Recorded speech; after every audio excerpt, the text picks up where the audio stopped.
Sekarang kita review satu lagi model jam Casio untuk wanita, iaitu model AQ240E2A.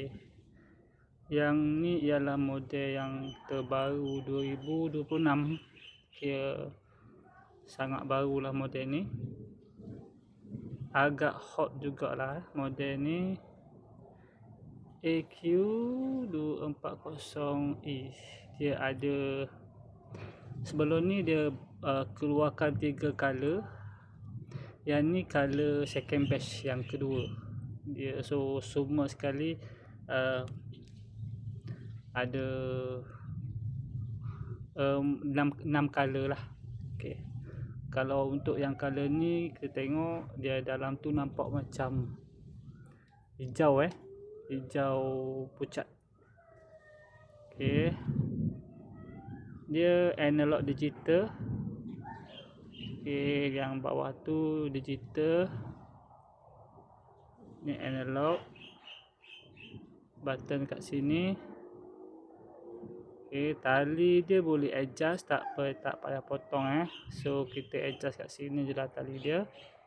So model ni mudah lah kalau kita nak adjust tali, tak payah potong, tak payah pergi kedai.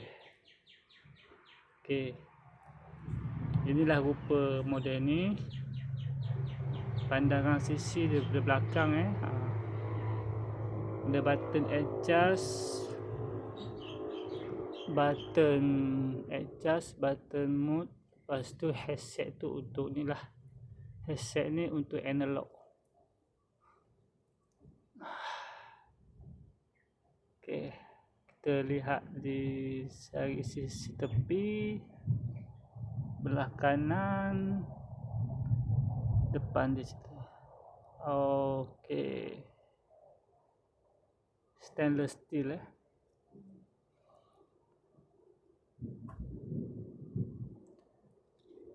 So kita cuba tengok button dia.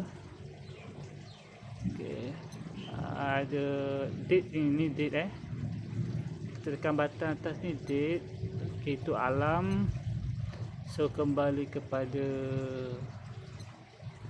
ni stopwatch, timer lah, time sekarang. Alright. Model ni tak ada lampu dia tak ada lampu. Lampu tak ada. Okay, dia nak cakap tebal tak tebal, nipis tak nipis. So sesuai untuk wanita, perempuan nak buat hadiah untuk isteri ke, untuk bagi kat staff ke, sangat sesuai. So inilah modelnya, Casio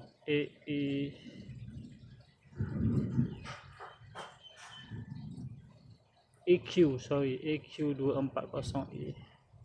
Untuk warna lain boleh tengok gambar lah, nanti saya akan letak gambar dekat ruang komen di Facebook.